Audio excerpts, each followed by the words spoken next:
And it's inspirational in the sense of an increased awareness of that God is inside of me, within me, very close. And even though we see God in nature and appreciate and feel inspiration there, this is a more direct and more personal and more meaningful connection with God. It's very direct. It's like you feel you are in the presence of God when your consciousness is pulled inside. And so it's really the most beautiful experience I've ever felt, even though I have a great appreciation for, you know, nature and sunset and the ocean and so forth. It's those parts of nature hint at God, but when we are inside, we are experiencing God directly. There's no separation. How long have you been practicing? Oh, about 35 years. 35 years? Mm-hmm. Did you have a profession before? And if you did, how did Kriya Yoga help you in that profession? Well, I was in college, and interestingly, the first year I was in college, one of the textbooks in one of my classes was the Autobiography of a Yogi, which is the life story of Paramahansa Yogananda. And I was very powerfully drawn to that book and to Yogananda as well. And so I inquired about how can I become associated with his work, with his teachings. And of course I sent off immediately to learn how to practice Kriya Yoga.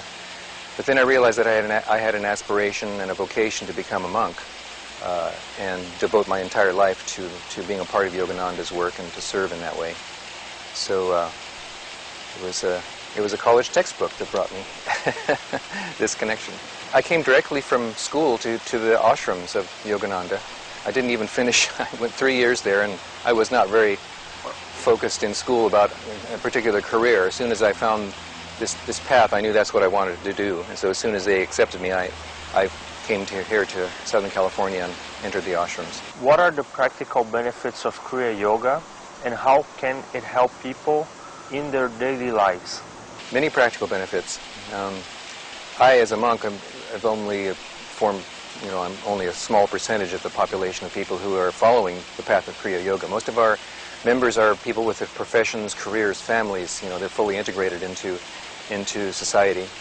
And the value of Kriya Yoga in their lives has to do with the fact that you can always perform better in your work if you're calm, even if you have a power of concentration, if you're focused, if you're staying in the moment and you're aware of what you're doing. This is what meditation confers into our consciousness. It takes us out of restlessness and mind out of control, emotions out of control, into a very focused and disciplined ability to do the work that we're doing. And that translates into success no matter what field you're in. It also has to do with the awakening of intuition, that inner sense of being in tune with the flow of creativity and guidance that is available to all of us, but normally we're cut off from because of restlessness and because of being unbalanced emotionally and mentally.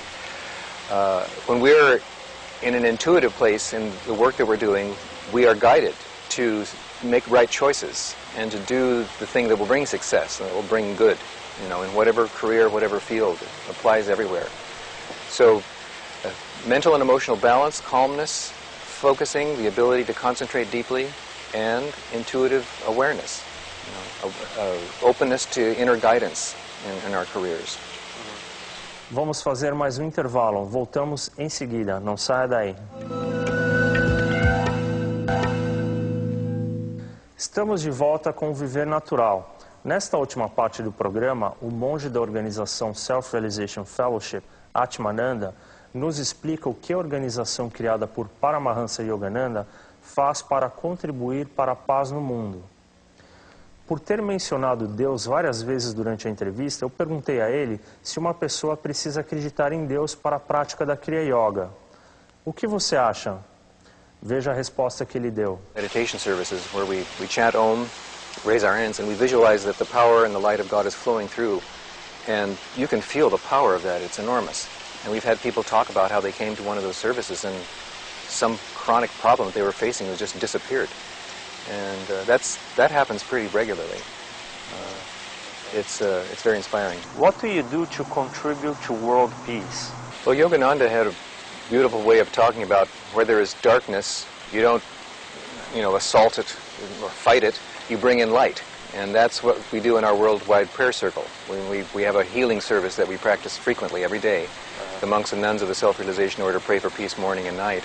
And what we do is we visualize the light of God, which is infinite, the power of God to heal and to bring about harmony forgiveness, brotherhood, and healing in body, mind, and soul, and in the world, the world arena as well. We visualize the power of God, and we chant Om, we raise our arms, and we visualize that infinite power of God coming, and we pray for individual people that maybe, we have our own individual things that we're praying for, but we also pray for world harmony. And I know that when I do this service, I visualize the earth and surrounded by the light of God and permeated with the light of God, and removing the causes of conflict and hatred and violence and darkness that are there. But the way to oppose that is not to fight it, but to bring light in. And that's what we try to do every day in our worldwide prayer circle. Can an atheist practice Kriya Yoga? Actually, yes. It's a scientific process. You don't have to believe in anything, and that's one of the things that really appealed to me about Yogananda's teachings, is there's not a dogma that you have to sign up for and, you agree to believe in the following things. All you have to do is practice this technique. And energetically, you have an experience within that is an experience of peace or joy.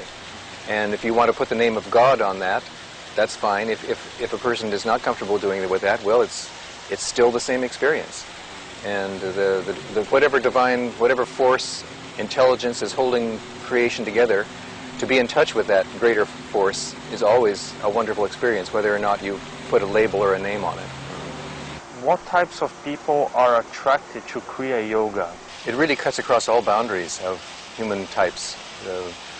Races, religious backgrounds, financial levels, cultural backgrounds. We have people from all paths and all backgrounds here, educated, not educated, young and old. It appeals to the soul, and it hits upon a level that's deeper than outer circumstance, it seems to me. Because no matter who you are, no matter what your financial status is or your cultural background, you want inner happiness, you want inner peace. That's something that all humankind has in common. And so we have a wonderful family of total variety in this temple here at the Lake Shrine and around the world, our worldwide following. I remember the first time I went to a large gathering. We have a yearly gathering that we call the Convocation. And this was back in 1970. And I was in this room, and we were singing a devotional song. And I was looking around, and there was an elderly woman, looked like sort of my grandmother, and there was people. Every type of person was in that room, and we were all singing to God. And it was like profoundly moving, and I was just stunned by, the impact of feeling part of like a world family of all people who were interested in knowing God. In how many countries is Kriya Yoga present today? I wish I had that number. Well, I know that we have members in almost every country in the world. There's many in this country, European nations. India, of course, our sister society is there, and that's actually where Yogananda started the self-realization movement. Japan, China, Southeast Asia, Africa, South America. There's many, many members in South America, in Brazil, Rio, Sao Paulo, Buenos Aires, and the other countries. So it's all over the world. Sort of an additional testament to the fact that it appeals to everyone. When do you think the autobiography of a yogi will become a movie? There have been many plans in the works for years about that, but none of them have actually come to fruition yet. I think the challenge would be who would be able to portray Yogananda accurately, because he was really a sort of a super human being. His qualities were radiant, and he was an avatar. He was sent by God, and he just the vibration and particularly the love that he radiated would be something that would be a challenge to portray in a movie. But I'm sure that it will be done one day. Maybe Yogananda will have to reincarnate to play himself in the movie. I don't know. Any other considerations you would like to tell us? Well, it's inspiring to us to feel the interest in yoga and Kriya Yoga as well in Brazil and Argentina and South America. There's a tremendous interest there, and so that's very wonderful. And we try to send our monastics down to visit our centers in there and conduct programs and retreats and classes and so forth. And they always come back glowing with how wonderful that experience was, connecting with the devotion and the generosity and the warmth of the Latin American people. It's very nice. Thank you very much for your interview. We're glad to be with you today.